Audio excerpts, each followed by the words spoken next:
दोस्तों, क्या आप जानते हैं कि ऑस्ट्रेलिया के खिलाफ टेस्ट मैचेस में इंडिया के कितने बल्लेबाजों ने डबल सेंचुरी लगाई है और उनमें से ऑस्ट्रेलिया के खिलाफ हाईएस्ट स्कोर किस इंडियन बल्लेबाज का है? अगर आप नहीं जानते तो चलिए आपको बताते हैं कि अब तक इंडिया के सिर्फ 7 बल्लेबाजों ने ही टेस्ट क्रिकेट में ऑस्ट्रेलिया के खिलाफ डबल 100 लगाए हैं और इन 7 में से 3 बल्लेबाज ऐसे हैं जो ऑस्ट्रेलिया जैसी मजबूत टीम के खिलाफ 2-2 बार डबल सेंचुरी जड़ चुके हैं। सबसे पहले डबल सेंचुरी लगाने का कमाल किया रवि शास्त्री ने, जब 1992 के एक टेस्ट मैच में ऑस्ट्रेलिया ने पहली पारी में 313 रन बनाए थे और जवाब में रवि शास्त्री ने 477 गेंदें खेलकर 206 रन बना दिए और टीम इंडिया ने अपनी पहली पारी में 483 रन जड़कर 170 रनों की लीड ले ली थी। इतना ही नहीं, रवि शास्त्री ने यहां गेंदबाजी में भी कमाल करते हुए ऑस्ट्रेलिया की दूसरी पारी में 4 विकेट भी चटकाए थे और ऑस्ट्रेलिया अपनी दूसरी पारी में सिर्फ 173 रनों पर ही 8 विकेट गंवा चुकी थी। हालांकि ये टेस्ट मैच ड्रॉ रहा, लेकिन रवि शास्त्री के लिए ये मैच यादगार बन गया।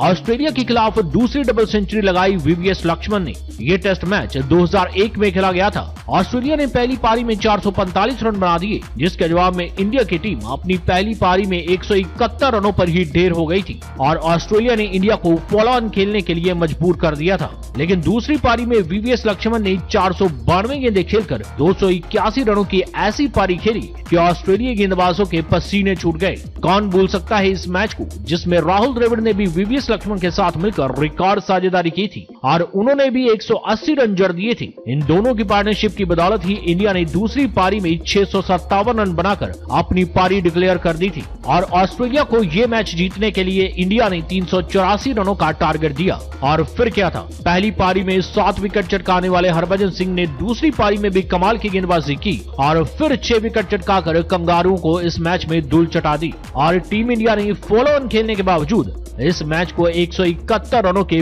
बड़े फर्क से जीत लिया था। फिर 2003 के एक मुकाबले में ऑस्ट्रेलिया की नाक में दम किया एक बार फिर राहुल द्रविड़ और वीवीएस लक्ष्मण ने। इस मैच में भी ऑस्ट्रेलिया ने पहली पारी में 556 रनों का बड़ा स्कोर बना दिया था, लेकिन राहुल द्रविड़ ने दोहरा शतक जड़कर एक बार फिर ऑस्ट्रेलिया को बड़ी लीड लेने से रोक दिया था, क्योंकि इंडिया ने भी पहली पारी में 523 रन जड़ दिए थे और द्रविड़ के दोहरे शतक के साथ ही लक्ष्मण ने भी 148 रनों की शानदार पारी खेली थी। पहली पारी में 556 रन बनाने वाली ऑस्ट्रेलियाई टीम दूसरी पारी में अजीत अगरकर की घातक गेंदबाजी के आगे टिक नहीं पाई और सिर्फ 196 रनों पर ही ढेर हो गई, जिसकी बदौलत इंडिया को सिर्फ 230 रनों का छोटा टारगेट मिला, जिसे इंडिया ने बड़ी ही आसानी से चेज करके इस टेस्ट मैच को 4 विकेटों से जीत लिया। 2004 में जब इंडिया की टीम ऑस्ट्रेलिया में टेस्ट सीरीज खेलने गई, तब इस बार सचिन तेंदुलकर ने भी ऑस्ट्रेलिया के खिलाफ ऑस्ट्रेलिया में ही दोहरा शतक जड़ दिया, जब सचिन 436 गेंदें खेलकर 241 रन बनाकर नॉट आउट रहे थे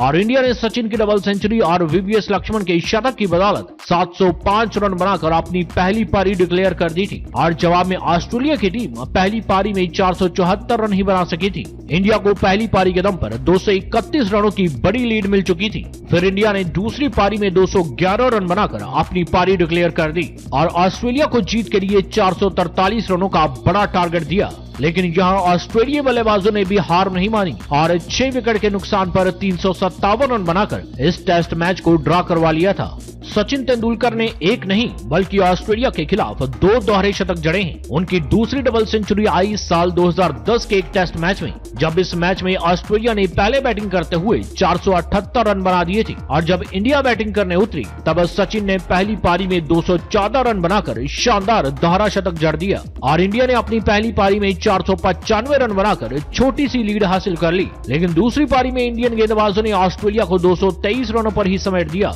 और इंडिया को जीत के लिए सिर्फ 207 रनों का टारगेट मिला, जिसमें से एक बार फिर सचिन तेंदुलकर ने अर्धशतक जड़ दिया और इंडिया ने 3 विकेट के नुकसान पर 207 रन बनाकर इस टेस्ट मैच को 7 विकेटों से जीत लिया। साल 2008 में इंडिया और ऑस्ट्रेलिया के बीच एक ऐसा टेस्ट मैच हुआ जिसमें टीम इंडिया के 2 खिलाड़ियों ने एक ही पारी में डबल सेंचुरी लगा दी। ओपनर गौतम गंभीर ने 380 गेंदों में 206 रन बनाकर ऑस्ट्रेलियाई गेंदबाजों को खूब परेशान किया, तो वहीं इसी पारी में वीवीएस लक्ष्मण भी पूरे 200 रन बनाकर नाबाद लौट गए, क्योंकि इन दोनों के दोहरे शतकों की बदौलत इंडिया ने अपनी पहली पारी 613 रन बनाकर डिक्लेयर कर दी। जवाब में ऑस्ट्रेलिया ने भी अपनी पहली पारी में 577 रन जड़ दिए, जिसके कारण इंडिया बड़ी लीड नहीं ले सकी और फिर दूसरी इनिंग में इंडिया ने एक बार फिर 208 रन बनाकर अपनी पारी डिक्लेयर कर दी और ये मैच ड्रॉ हुआ क्योंकि इंडियन गेंदबाजों के पास विकेट चटकाने का टाइम ही नहीं बचा था। बड़े ही गंभीर का ये ऑस्ट्रेलिया के खिलाफ पहला डबल 100 था, लेकिन वीवीएस लक्ष्मण इस मैच में डबल सेंचुरी जड़कर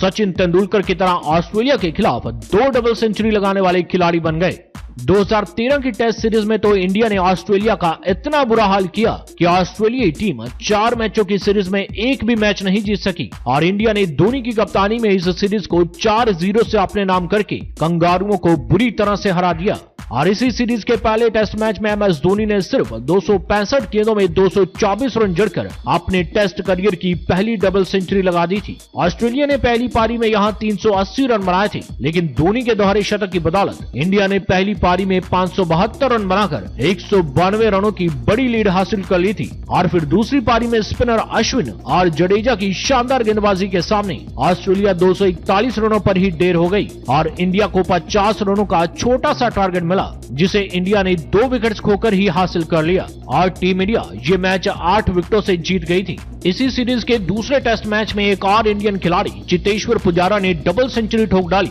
ये मैच काफी रोमांचक था क्योंकि ऑस्ट्रेलिया ने पहले बैटिंग करते हुए पहले ही दिन सिर्फ 237 पर ही अपनी पारी डिक्लेयर कर दी, ये सोचकर कि शायद वह पहले दिन का खेल खत्म होने से पहले इंडिया के भी कुछ विकेट चटका देंगे। लेकिन इंडिया ने पहली पारी में 503 रन बना डाले, जिसमें चेतेश्वर पुजारा की 204 रनों की डबल सेंचुरी भी शामिल थी। इंडिया को 266 रनों की बड़ी लीड मिल गई और जवाब में ऑस्ट्रेलियाई टीम दूसरी पारी में सिर्फ 131 रनों पर ही सिमट गई और टीम इंडिया इस टेस्ट मैच को एक पारी और 135 रनों से जीत गई। पुजारा भी सचिन तेंदुलकर और वीवीएस लक्ष्मण की तरह ऑस्ट्रेलिया के खिलाफ 2 दोहरे शतक जड़ चुके हैं। उनका दूसरा दोहरा शतक 2017 में लगा, जब ऑस्ट्रेलिया 4 मैचों की टेस्ट सीरीज खेलने के लिए इंडिया आई थी और पहले 2 मैचों के बाद सीरीज 1-1 की बराबरी पर खड़ी थी। इस सीरीज के तीसरे टेस्ट मैच में ऑस्ट्रेलिया ने पहले खेलते हुए 451 रन बनाए, जिसके जवाब में इंडिया की तरफ से चेतेश्वर पुजारा ने 525 गेंदों का सामना करते हुए 202 रन बनाकर ऑस्ट्रेलिया गेंदबाजों को खूब परेशान किया,